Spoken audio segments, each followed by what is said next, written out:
Hello friends, welcome back to diplomatic Manthan. मेरा नाम अमन सिंह है और हम लोग कर रहे हैं पॉलिटी को ख़त्म। I know today is your last lecture for polity of this week. इस वीक का ही आपका लास्ट लेक्चर है। लास्ट लेक्चर में हम लोग ने मेजॉरिटी के बारे में बात किया था। Some types of majority we talked about. हम लोग ने कुछ डिस्कशन किया था मेजॉरिटी के ऊपर। So in this particular lecture I will be talking about, this is first of all your lecture 7 of Indian polity. So इस लेक्चर में मैं बेसिक्स तो मैंने आपको क्लियर कर दिया था, कुछ चीज़ें क्लियर कर दी थी। अब मैं थोड़ा स्टार्ट कर रहा हूँ जो इम्पोर्टेंट पार्ट्स हैं आपके, like will be starting with preamble and all. अब धीरे धीरे सारी चीज़ों को स्टार्ट करेंगे विल, ठीक है। अब ये जैसा कि मैंने कहा कि पॉलिटी का लास्ट लेक्चर है आपका, तो अब आपको जो नेक्स्ट वीक होगा उसका प्लान आपको मिल जाएगा। उसी हिसाब से हम लोग की क्लासेस कंडक्ट होने वाली हैं।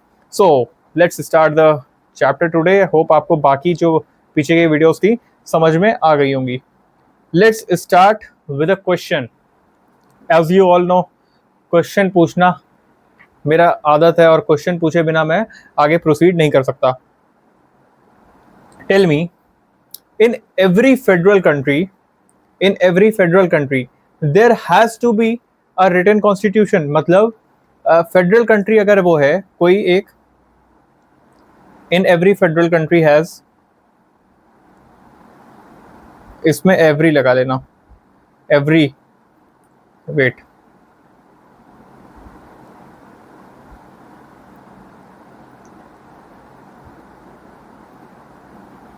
every federal country has to have a written constitution।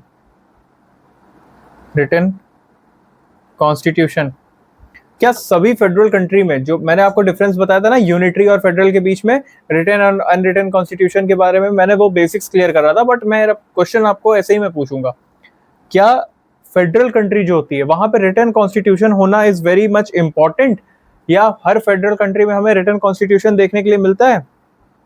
बताइए sir. The answer is yes. क्यों सर? क्यों? Why the answer is yes? Because in written constitution only, जो रिटन कॉन्स्टिट्यूशन होता है वही क्या करेगा, it will divide the power, divide the powers. यही तो डिवाइड करेगा, ये रिटन कॉन्स्टिट्यूशन ही डिवाइड करेगा पावर किसके बीच में, बिटवीन सेंटर एंड स्टेट। ठीक है सर, समझ में आ गया? ये चीज समझ में आ गई। अब देखिए, यही अगर मैं क्वेश्चन थोड़ा सा चेंज कर दूं, अगर मैं इसको थोड़ा सा चेंज कर दूं, आई विल आस्क नाउ कि for every unitary country you have to have that particular unwritten constitution. For every unitary country you need to have. भाई हम लोग ने क्या बात की थी, एन अनरिटन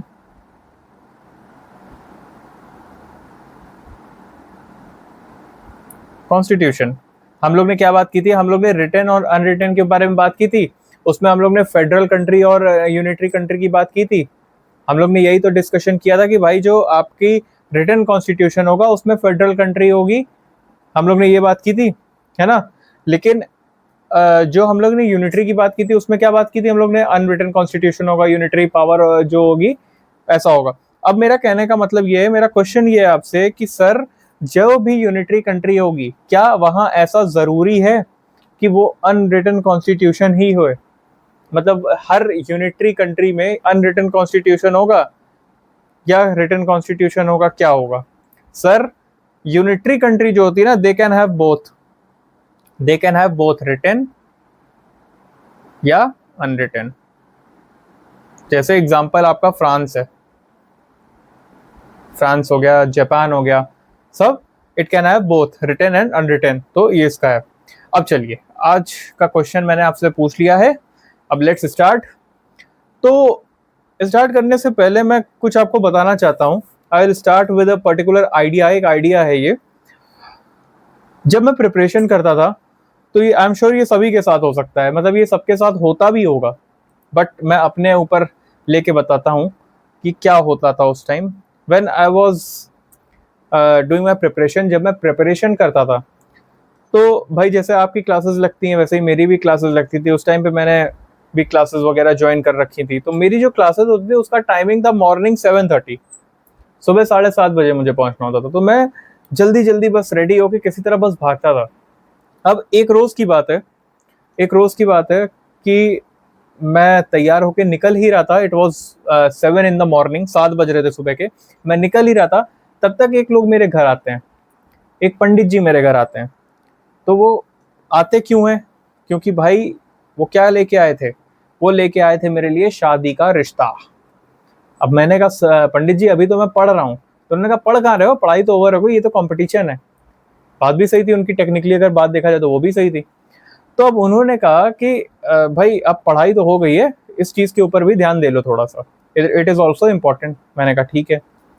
तो मैंने कहा पंडित जी अभी नहीं, बाद में बात करते हैं, बाद में बात करते हैं, बिकॉज अभी मेरे पास टाइम नहीं है, मुझे 7:30 पे क्लास में पहुंचना है। एंड अभी क्या टाइम हो रहा है? अभी 7 बज रहे हैं।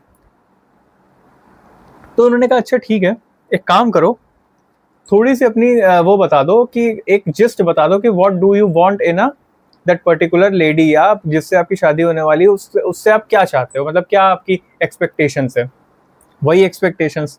तो भाई मैंने क्या किया, मैंने सिंपली बोला कि सब जो सबको चाहिए होती है, मैंने बोला कि लड़की सुंदर होनी चाहिए।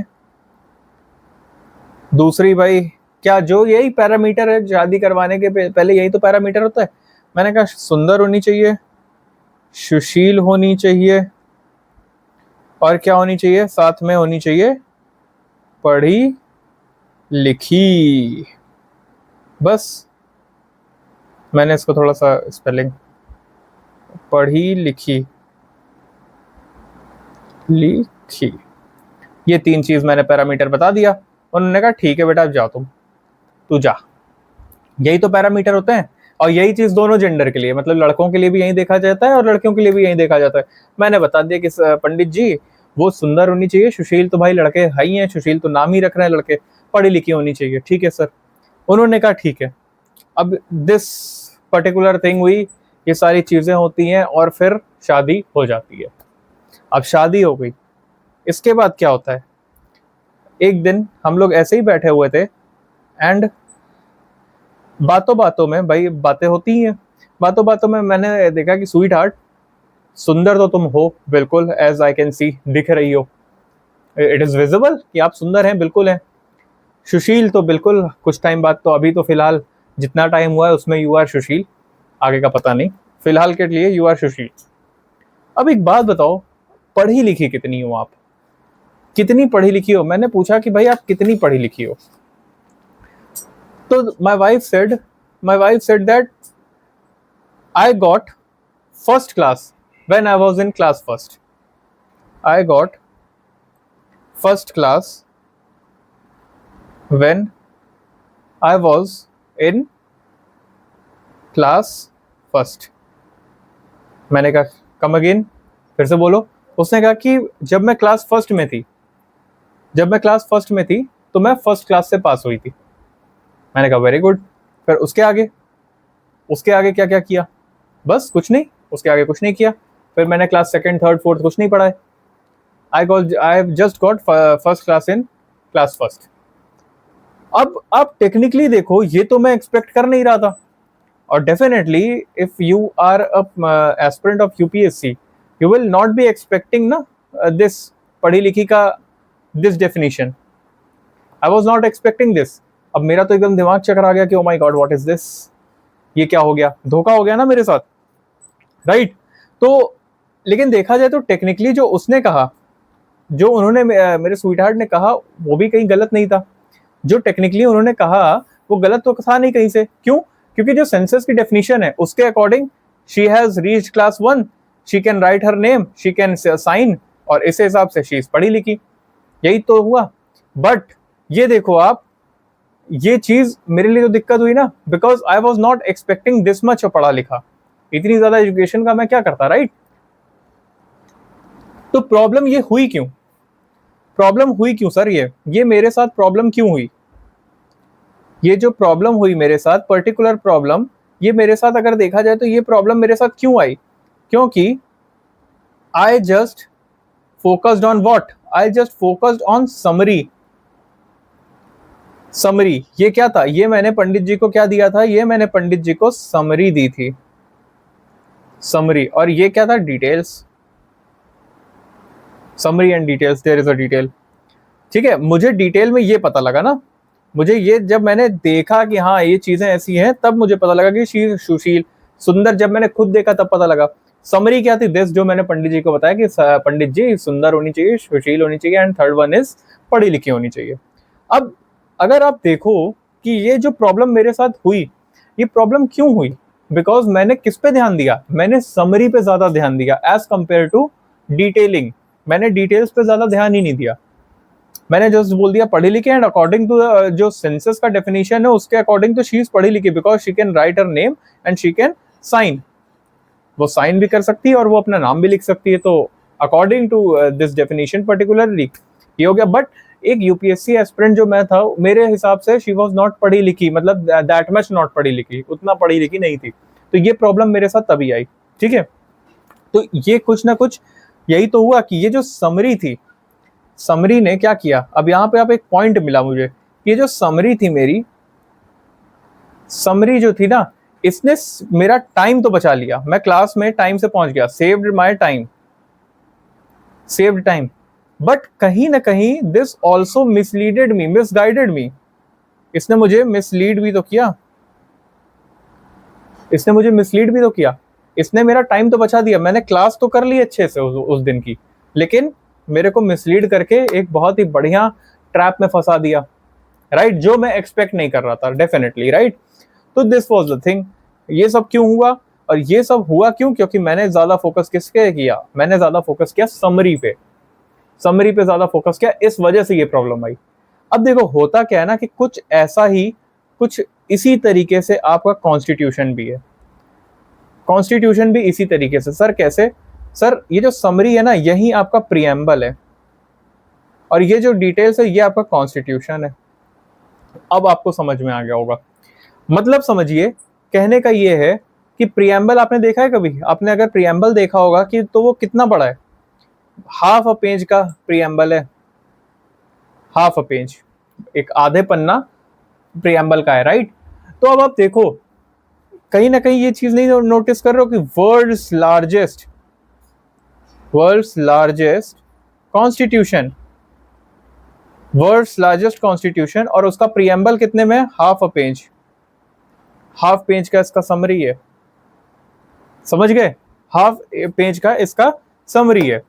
बट यही तो इसका क्या है, इसकी ये ब्यूटी है एंड लिमिटेशन ऑल्सो, बिकॉज देखिए, इसको आप, जो आपकी समरी है, इसको आप जल्दी तो पढ़ सकते हो, you can read it very quickly, this is its beauty. ये जो इसकी समरी है ना, ये जो प्रीएम्बल है, यही तो इसकी ब्यूटी है, और साथ में क्या है, लिमिटेशन भी।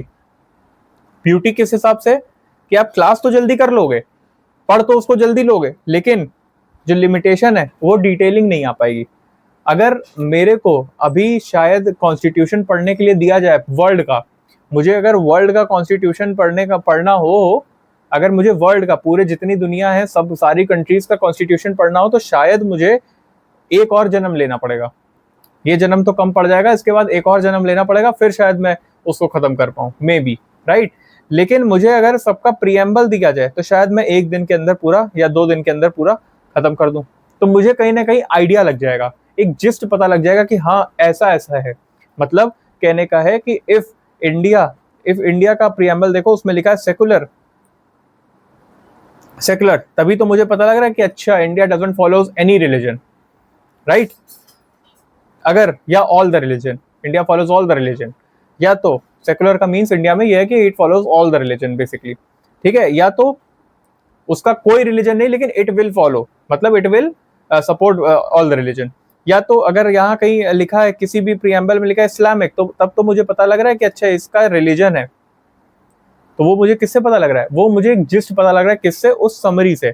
लेकिन अब ये जो पर्टिकुलर थिंग है, अब ये जो पर्टिकुलर थिंग है कि सेकुलर है कि नहीं है, इसके बिहाइंड कुछ ना कुछ एक बड़ा आइडिया भी तो होगा, वो तो मुझे पता नहीं लग रहा, दैट मीन्स मुझे डिटेलिंग नहीं पता लग रही है कहीं ना कहीं, राइट।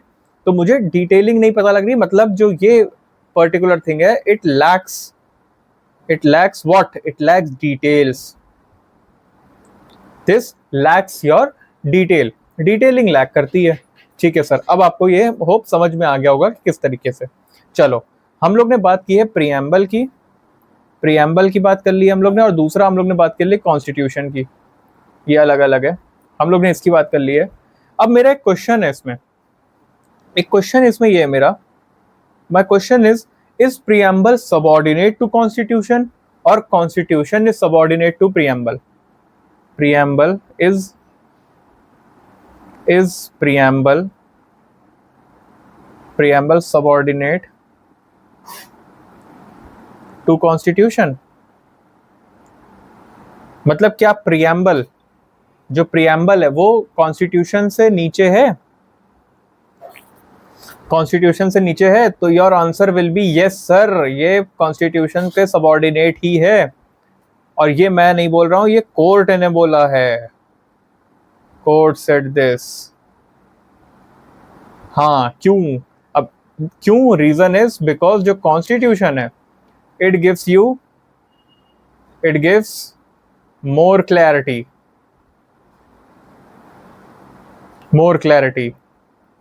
समझ गए? ये ज्यादा क्लैरिटी आपको देता है। अभी कैसे देता है ये चीज हम लोग अभी डिस्कशन करेंगे। जैसे बहुत सी चीजें कॉन्स्टिट्यूशन में है जो कि आपके प्रीएम्बल में नहीं मेंशन्ड है। बहुत सी ऐसी चीजें जो आपके कॉन्स्टिट्यूशन में मेंशन्ड है लेकिन आपके प्रीएम्बल में मेंशन्ड नहीं है। बहुत सी ऐसी चीजें, एग्जांपल जैसे फेडरल, अगर मैं फेडरल की बात करूं तो कॉन्स्टिट्यूशन पढ़ो तो आपको पता लगेगा कि जो इंडिया है वो फेडरल है ना, और प्रिसाइजली अगर मैं कहूँ तो कॉसी फेडरल है, लेकिन ये चीज आपके प्रीएम्बल में नहीं लिखी गई है। तो दिस इज थिंग। चलिए, तो हमें क्या पता चला इससे कि ये जो समरी जो है वो प्रीएम्बल है और हमारा कॉन्स्टिट्यूशन है वो डिटेलिंग देता है, हमको डिटेल्स देता है। जैसे सर मूवी देखते हो ना, तो मूवी का जो ट्रेलर है ना, वो आपका क्या है? This is your preamble. And जो आपका पर्टिकुलर मूवी है वो क्या है? वो आपका कॉन्स्टिट्यूशन है। मेरी राइटिंग के लिए मत जाना, समझना, कॉन्सेप्ट समझिएगा। जैसे मैं बहुत पहले मैंने एक ट्रेलर देखा था धूम 3 का, मुझे बड़ी अच्छी लगी कि उसने किस तरीके से, उसके बाइक वगैरह थी, वो बहुत अच्छी सी बाइक थी, वो बोट बन जाती थी, है ना, वो मतलब प्रॉपर बड़ी अच्छी सी बाइक थी उसकी। तो मैंने उसी हिसाब से ट्रेलर देखा और मुझे गाने वाने भी अच्छे लगे, मैं गया उसको देखने। और सर जब मैं वहाँ थिएटर में बैठा था, वो 3 घंटे काटना मेरे लिए बहुत मुश्किल हो गया था। लिटरली मैं बोर होने लगा था, मतलब वो खत्म ही नहीं हो रही थी मूवी। तो मैं क्या देख के गया था? मैं पर्टिकुलर समरी देख के गया था या ट्रेलर देख के गया था। लेकिन जब मैंने मूवी देखी तब तो मुझे पता लगा कि अच्छा यार ये मूवी तो ऐसी है, समझ गए? तब मुझे पता लगा इसकी रियलिटी की, इसमें इतना टाइम देने वाला है या नहीं है, समझ गए? This was the thing. ये चीजें हमें देखने के लिए मिली कि भाई हमने टाइटल या हमने जो समरी थी उसको ध्यान में रख के मूवी देखने गए और मेरा टाइम वेस्ट हुआ। तो मतलब जो डिटेलिंग है वो कहाँ पे? आपके कॉन्स्टिट्यूशन में, समझ गए? अब पूरे वर्ल्ड का जो प्रीएम्बल हो वो मैं एक दिन में शायद पढ़ लूंगा, लेकिन कॉन्स्टिट्यूशन पढ़ने में मुझे 2 3 4 जन्म लग जाएंगे। यही मेरा एग्जाम्पल है। एक और अगर मैं आपको एग्जाम्पल दूं इसमें, तो मान लीजिए ये घर है, देखो मैं इतने एग्जांपल्स तुम्हें दे दूंगा कि तुम्हें ये चीज पूरी तरीके से क्लियर हो जाए। और यहाँ पे एक नेम प्लेट है जिस पे लिखा है कपूर एंड सन्स। चलो, कपूर एंड सन्स। तो अब ये जो कपूर एंड सन्स है ना, कपूर एंड सन्स है, हमें क्या पता लग रहा है? हमें पता लग रहा है ये नेम प्लेट है इनकी। हमें पता लगा कि सर एक ये घर है जहां पे कौन रहता है? कपूर एंड सन्स रहते हैं। कौन पर्टिकुलर रहता है यहाँ पे? कपूर एंड सन्स रहते हैं, ठीक है। लेकिन अब एक बात बताइए, क्या इस नेम प्लेट से हमको ये पता लग रहा है कि ये जो घर है इसके जो ओनर हैं वो कपूर एंड सन्स हैं? कपूर एंड सन्स हैं, इससे हमें ये पता लग रहा है। अगर हमारे घर के बाहर, इस घर के बाहर ये बोर्ड लगा हुआ है, नेम प्लेट लगी है जिसपे क्या लिखा है? कपूर एंड सन्स, तो इससे ये तो पता लग रहा है कि इस घर में कपूर एंड सन्स रहते हैं। लेकिन क्या इससे इनके ओनरशिप राइट का पता लग रहा है कि this Kapoor and sons are the owner of this particular, mister Kapoor has the ownership right for this particular house? ये पता लग रहा है? नहीं सर, ये नहीं पता लग रहा हमको, ये हमें तभी पता लगेगा, जब हम इसके पूरे प्रॉपर कागजात वगैरह देखेंगे, तब हमें पता लगेगा। So this was your particular example, जिसमें हमें नेम प्लेट से नहीं पता लग रहा है। Name plate is not this legal document, it is not legal document, है ना। इस घर के कागज ही तो होगा, it is not legally binding. अगर कल को केस हो जाता है तो क्या अपना वो नेम प्लेट उखाड़ के ले जाएंगे, सर देखिए मेरे घर के बाहर ये लगा हुआ था। कोर्ट में अगर जाएंगे तो वो ये थोड़े ना दिखाएंगे कि सर मेरे घर के बाहर ये लगा हुआ था, मतलब मेरा घर है ये तो नहीं होगा, right. Definitely like this only, इनको यहाँ के इस घर के कागज लेके जाने पड़ेंगे कि sir this is my particular house और उसके लिए ये इंपॉर्टेंट है, इस तरीके से हमें करना होगा, right. So this is not legal document, this is not your legal document and it is not legally binding also. So preamble भी कुछ इसी तरीके का है। कहने का मतलब ये है, ये जो प्रीएम्बल है, this preamble is also like this only. How it is, preamble is not enforceable in the court of law, it is not enforceable in the court of law, it is not enforceable in court of law। अब ये चीज क्या है sir, it is not enforceable in the court of law, क्यों नहीं है। अब इसका एग्जांपल आप समझिए इस तरीके से, ऐसे समझिए कि there was a certain religious practice in India, कुछ रिलीजियस प्रैक्टिसेस थी इंडिया में जिसको बैन कर दिया गया। एग्जाम्पल मैं दे रहा हूँ आपको, मैं ये जो मैंने स्टेटमेंट बनाया है इसको मैं प्रूफ कर रहा हूँ, it is not enforceable in the court of law, I am proving this particular statement. Example is, let's say कि you have a certain religion and government bans that particular religion, government this particular religious practice is banned in your locality or it has been banned now, you can't practice this anymore, right। अब एक बात बताओ, court के पास जाओगे, what does this particular preamble says, court के पास अगर आप जाओगे तो कोर्ट के पास क्या लेके जाओगे, प्रीएम्बल लेके जाओगे या आर्टिकल 25 लेके जाओगे, बताइए। प्रीएम्बल लेके जाओगे और आर्टिकल 25 लेके जाओगे। अरे sir article 25 says right to your this particular religion, right to religion, it contains right to religion, right, right to religion आपका कंटेन करता है। तो आप जब कोर्ट के पास जाओगे तो ये बोलोगे कि सर आर्टिकल 25 में लिखा है या प्रीएम्बल लेके जाओगे। सर प्रीएम्बल लेके जाओगे ना तो कोर्ट सुनेगा भी नहीं, एक बार आर्टिकल 25 लेके जाओगे तो शायद तुम्हें बैठा देगा कि हाँ बताओ अपनी प्रॉब्लम बताओ, लेकिन जब अगर प्रीएम्बल लेके चलेगा ना तो आपको देखेगा भी नहीं, आपको वहीं से भगा देगा कि चलो निकलो यहाँ से, समझ गए। तो you will take this particular thing, punishment मिलेगी लेकिन तब जब आपका आर्टिकल 25 वायलेट हुआ है। आर्टिकल 25 के बिना पे मिलेगी, प्रीएम्बल के बिना पे नहीं मिलेगी, प्रीएम्बल के बिना पे ये नहीं मिलेगी कि इंडिया इज सेकुलर, आपका उसमें सेकुलर लिखा है but you are stopping us, है ना। तो आर्टिकल 25 के इसमें आपको मिल सकती है, ये होगा आपको पनिशमेंट मिलेगी बिकॉज आप ये अगर फॉलो नहीं हो रहा है, मतलब आर्टिकल 25 अगर फॉलो नहीं हो रहा तब पनिशमेंट मिलेगी, लेकिन प्रीएम्बल में फॉलो नहीं हो रहा ये इसके लिए पनिशमेंट कभी नहीं मिल सकती। तो इस वजह से ये स्टेटमेंट मैंने दिया है कि preamble is not enforceable in court of law. कहीं ना कहीं ये वही बात नहीं हो गई कि भाई आप वॉर में जा रहे हो और आप एक डमी गन लेके जा रहे हो, लकड़ी का वो डमी गन लेके जा रहे हो, वॉर में आप जा रहे हो तो डमी गन क्यों लेके जा रहे हो, वही एक बात हो गई कहीं ना कहीं, ठीक है। Constitution serve the purpose for which constitution was written, मतलब कहने का है ये, देखिए कॉन्स्टिट्यूशन ही वो चीज सर्व कर सकता है जिसके लिए वो लिखा गया था, प्रीएम्बल वो पर्पस नहीं सर्व कर सकता। इसका बहुत बड़ा लंबा चौड़ा एग्जाम्पल है, constitution serves the purpose for which constitution was made, preamble doesn't does this, preamble doesn't serve the purpose for which constitution was written, constitution was written actually, ठीक है। preamble doesn't serve the purpose for which constitution was written। And for what purpose the constitution was written, constitution क्यों लिखा गया था sir? It was written to govern the country, it was written to govern the country and to tell what are the powers of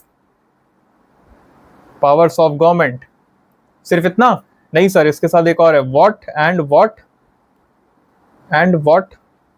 are the limitations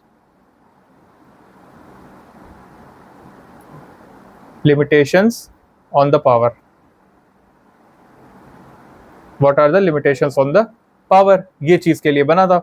अब एक बात बताओ मेरे को, इतना अगर आपको समझ में आ गया तो tell me one thing, there is a question, is preamble giving और limiting the government? Is preamble giving power और लिमिटिंग या नहीं? गिविंग पावर टू गवर्नमेंट, बताइए सर। या इट इज लिमिटिंग ओनली, यहाँ पे लिमिटिंग भी लिख लो। Is preamble giving power to government और limiting power to power of government? ऐसा कुछ कर रहा है प्रीएम्बल? नो सर, कुछ नहीं कर रहा है, ये ऐसा कुछ भी नहीं कर रहा है। ये कौन करता है? ये सिर्फ कॉन्स्टिट्यूशन कर सकता है, वो गवर्नमेंट को लिमिट करेगा, वो गवर्नमेंट को पावर देगा। The preamble doesn't does this. इसीलिए भाई कुछ लोग कहते हैं, कुछ तो लोग कहेंगे वाली बात नहीं है ये, इसीलिए कहा जाता है कि प्रीएम्बल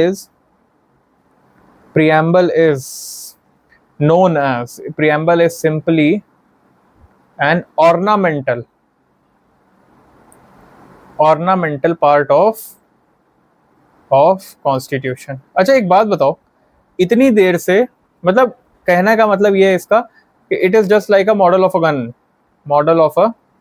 गन, जो आप रियल वॉर में लेके जाते हो वो वाली गन नहीं है। This is just a model, ये बस एक मॉडल है, इसमें ज्यादा दम नहीं है भाई, ये आपको रियल गन की तरह यूज नहीं कर सकते हो इसको, इट इज देयर। लेकिन इसका फायदा क्या है वो अभी हम लोग आगे डिस्कशन करेंगे, ठीक है, इसको हम लोग देखेंगे। अब एक चीज बताइए, इतनी देर से जो मैं बात कह रहा हूँ, इतनी देर से I am telling you this about all the things about preamble और ये सारी चीजें मैं आपको डिस्कशन कर रहा हूँ। एक चीज बताओ, मैं प्रीएम्बल का जो पावर है, मैं प्रीएम्बल को सपोर्ट कर रहा हूँ या उसकी तौहीन कर रहा हूँ? Am I supporting, am I giving its important, या मैं उसकी इम्पोर्टेंस कम कर रहा हूँ? मतलब जो मैंने अभी तक बात कही है, इतनी अभी तक बात कही है, उसमें क्या लग रहा है सुन के कि ये मैं प्रीएम्बल के सपोर्ट में हूँ, या मैं दिखा रहा हूँ कि इसके पास इतनी पावर है, या आई एम जस्ट टॉकिंग कि उसकी पावर नहीं है? किस चीज में हूँ मैं? What do you feel that I am telling you? Sir हम लोग ने अभी तक तो यही बात की है कि देखो प्रीएम्बल में एनफोर्सेबल नहीं है लॉ में, मतलब कोर्ट ऑफ लॉ में, फिर उसके बाद उसका वो सिर्फ ऑर्नामेंटल पार्ट है कॉन्स्टिट्यूशन का, ये सारी चीज़ें हम लोग ने देखी। प्रीएम्बल के बारे में इतना कुछ देखा कि it is just a summary, detail नहीं है, लेकिन फिर भी इसके कुछ बेनिफिट्स भी हैं बहुत अच्छे। अब इसको मैं स्टार्ट करूंगा, बेनिफिट्स तो बिल्कुल बताऊंगा मैं, सारे इंपॉर्टेंस वगैरह सब कुछ बताऊंगा आपको।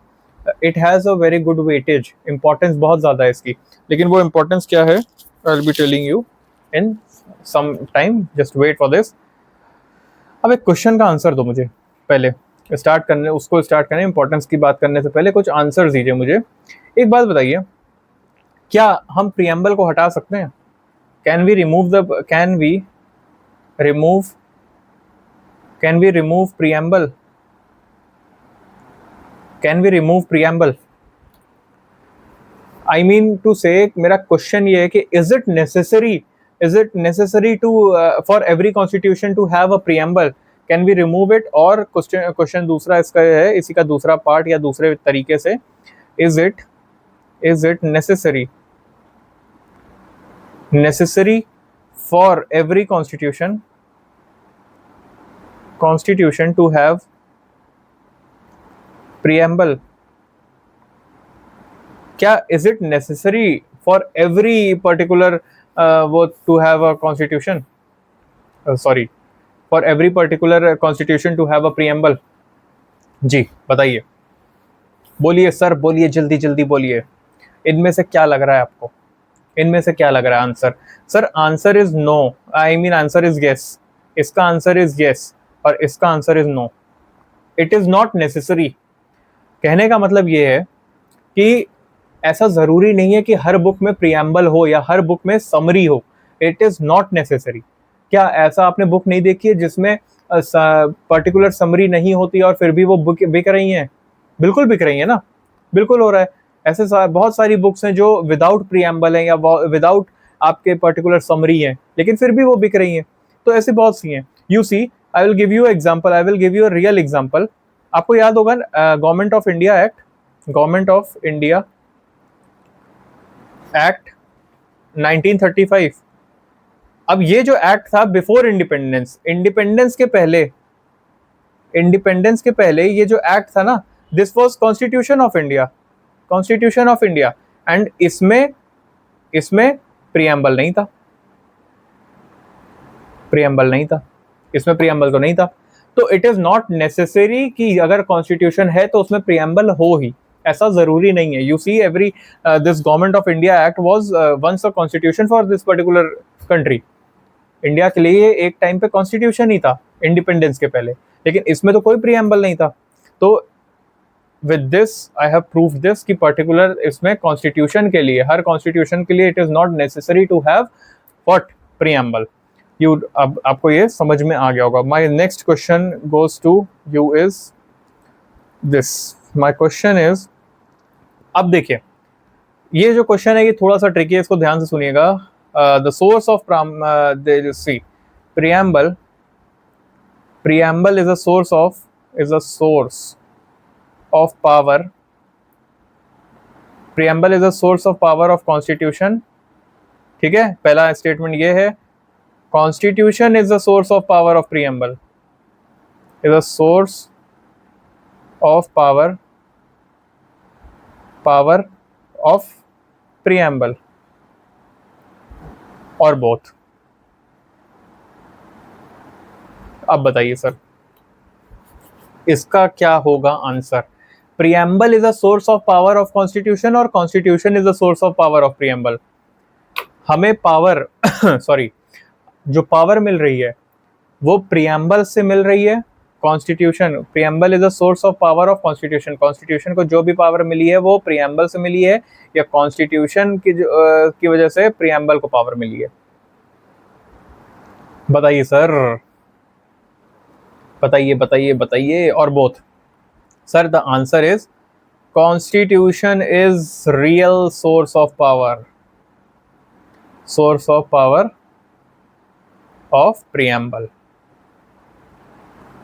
मेरी राइटिंग पे मत जाइएगा again and again, I am really sorry. अब इसका रीजन क्या है? Because preamble is following whom? Preamble is following constitution, as preamble follows क्या? Constitution sir.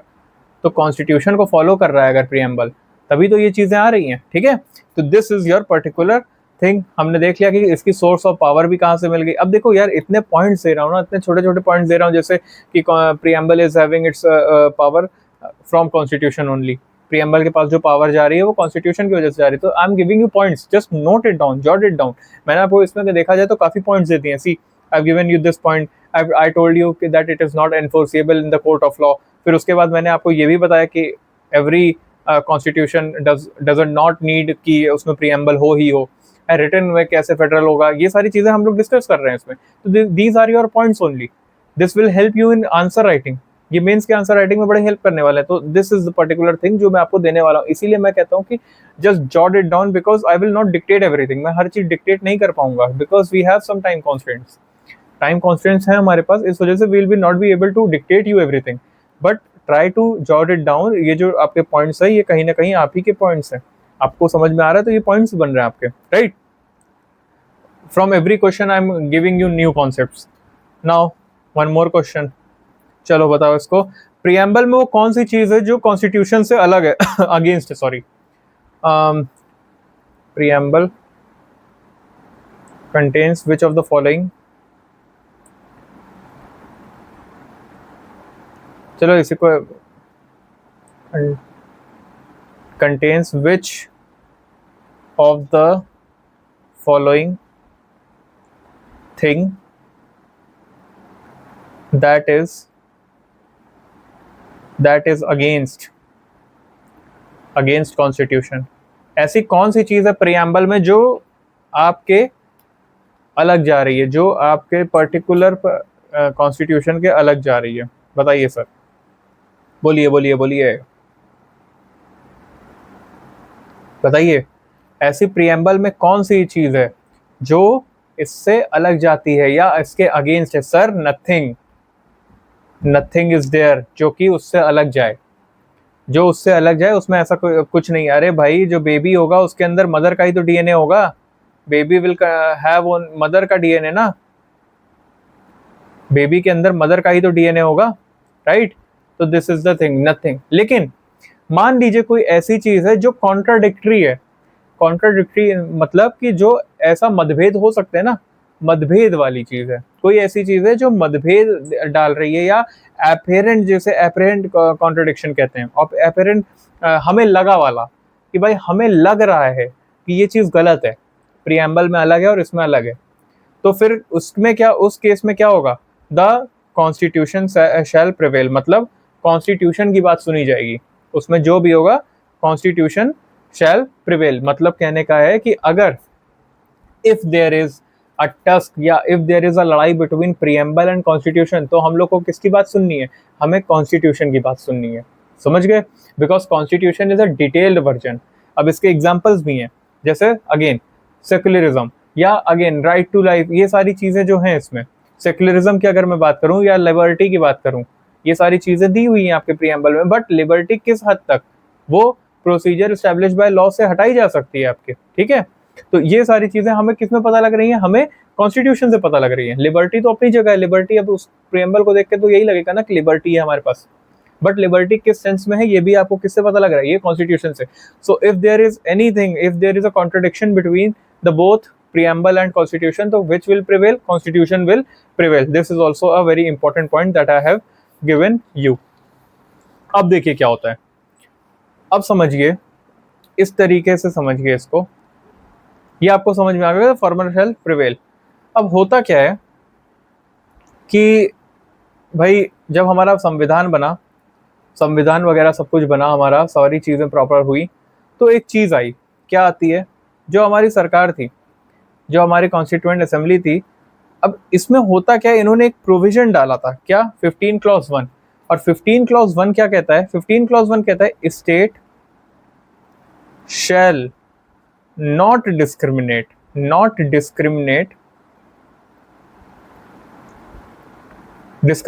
On the basis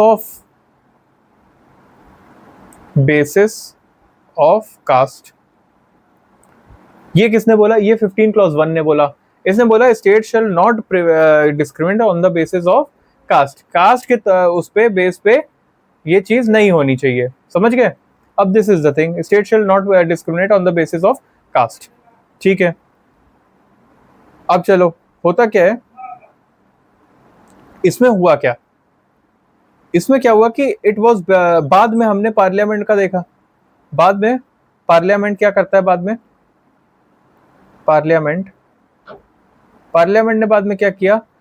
parliament ने बाद में लाया कि भाई आर्टिकल 15 क्लॉज 4। अब ये क्या था? आर्टिकल 15 क्लॉज 4 जो था, इसमें लिखा इन्होंने कि स्टेट कैन मेक या टेक स्टेप्स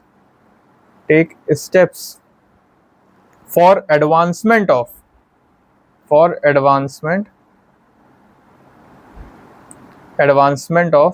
बैकवर्ड क्लासेस। अब यहां तो प्रॉब्लम आ गई। अब सर क्या प्रॉब्लम आ गई? अरे आप देखो ना, एक तरफ 15 क्लॉज 1 में उन्होंने क्या बोला?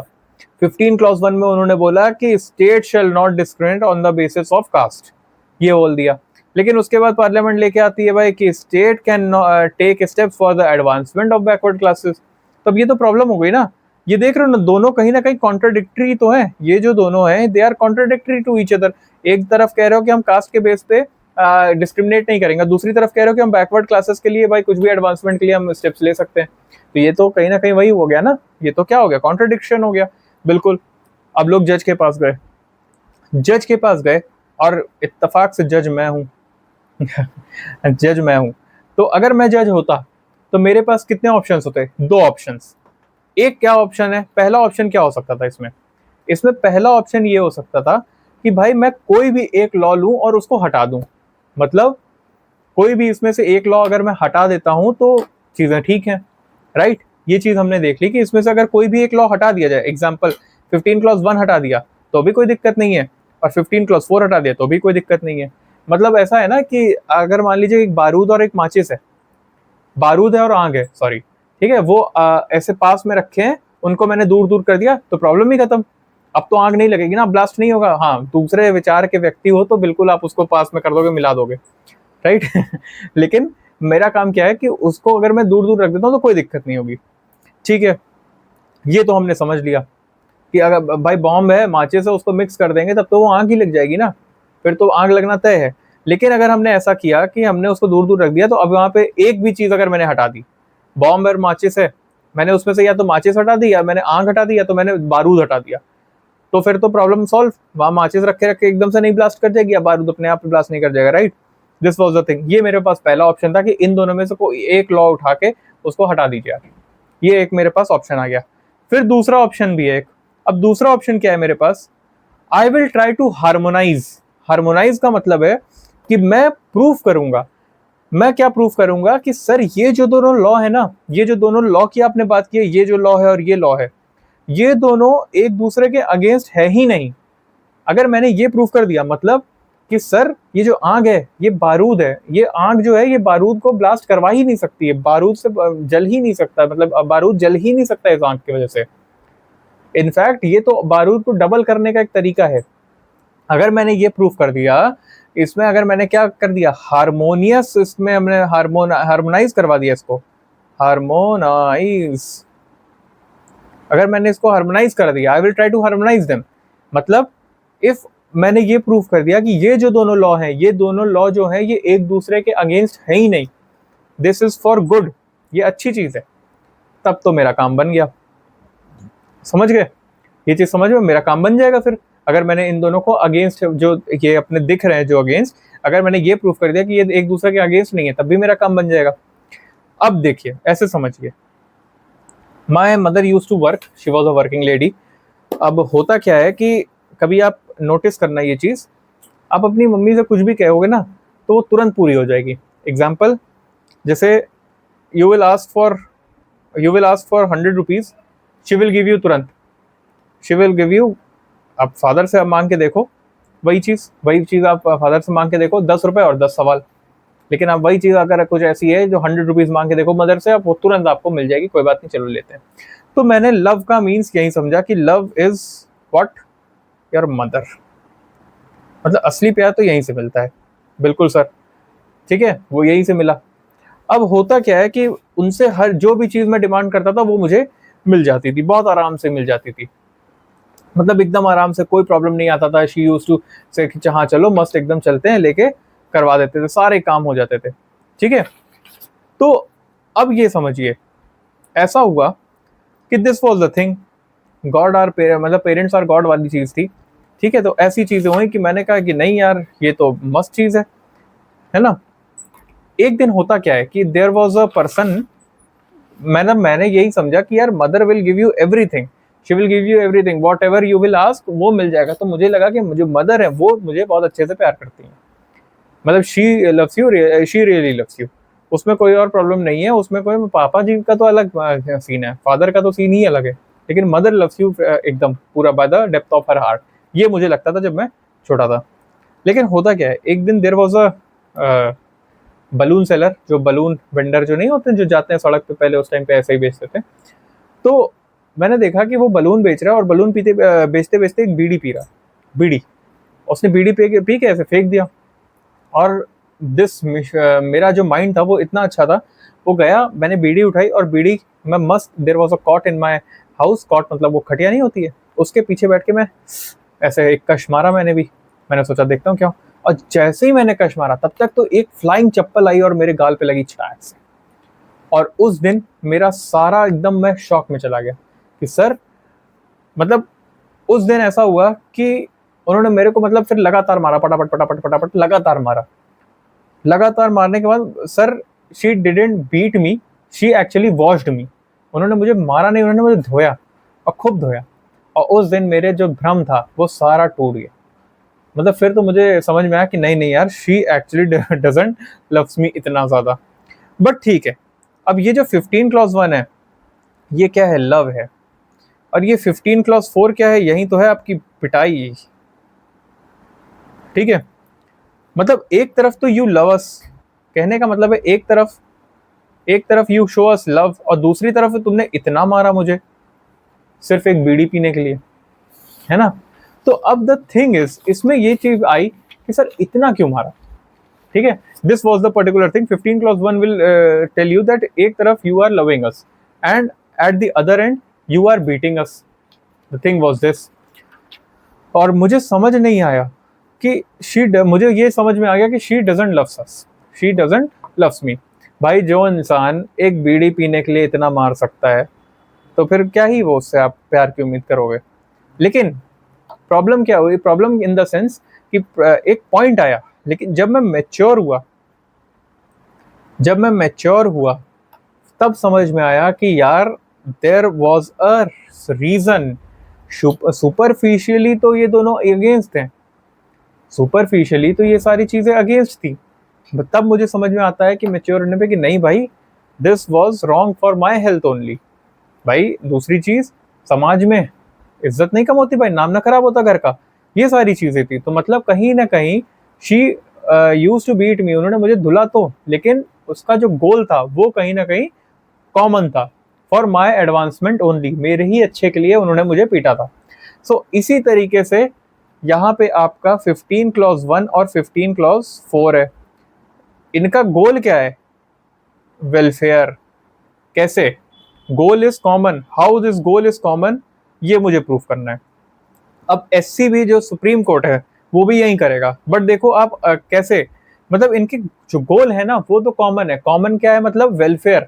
अब वेलफेयर कैसे होगा, देखिए सर 15 क्लॉज 1 है, इसका क्या कहना है, social justice, social justice and equality.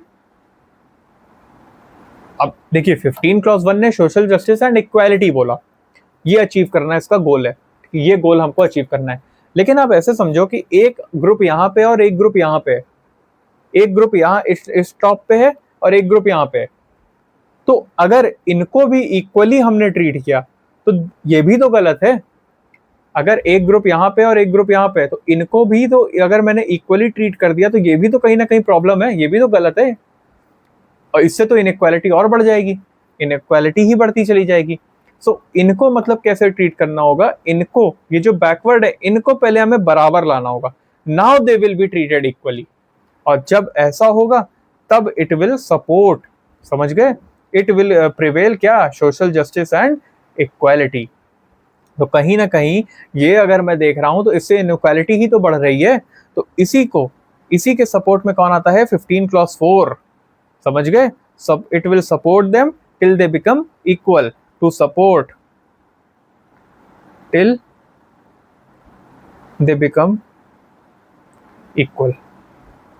अब यहां से जब आपने इक्वल आ गए तब हमारे पास क्या बन रहा है, क्यों, इनका कॉमन गोल क्या है, इनका common goal is social justice plus equality. ये इनका कॉमन गोल है, this is their common goal, इनका कॉमन गोल है। इससे आप छेड़छाड़ कोई नहीं कर रहा है। बात यह है कि अगर दो ग्रुप हैं जो कि एकदम ऊपर नीचे हैं, ठीक है, दो ग्रुप ऐसे हैं, अगर यहाँ पे मैंने इक्वली इनके साथ बिहेव किया तो this is rather promoting inequality, और ज्यादा इनइक्वालिटी प्रमोट होगी। इस वजह से पहले इस ग्रुप को हमें इक्वल लेके आना है, सबको इक्वल बनाना है, उसके बाद हमें सारी चीजें करनी है। समझ में आ गया।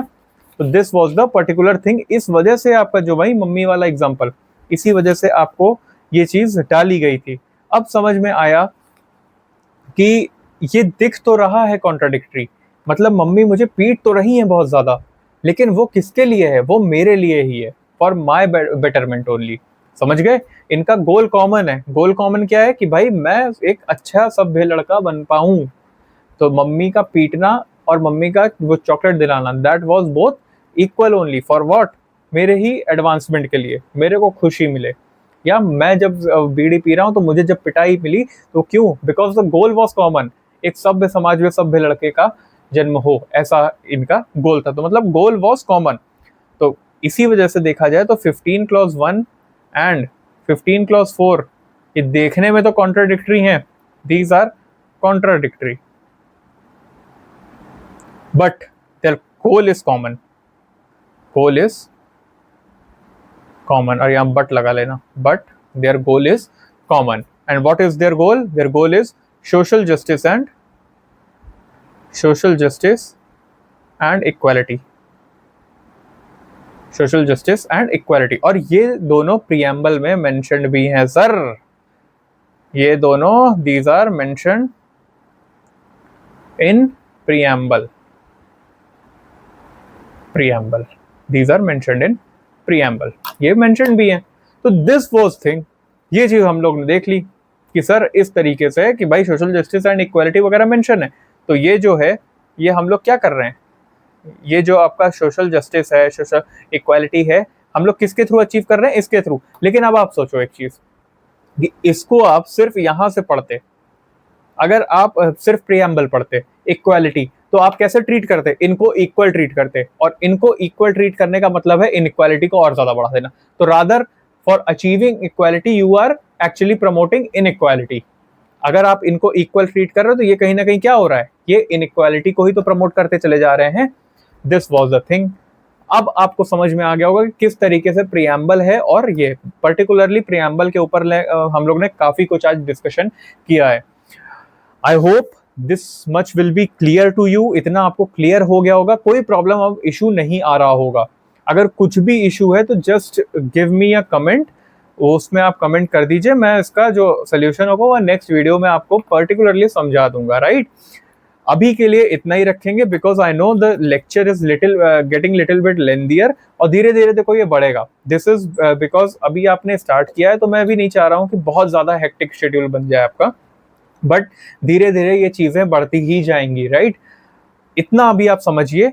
Will be talking more on preamble के ऊपर अभी थोड़ा सा बात करना और रह गया है, तो will be continuing in next lecture only, right.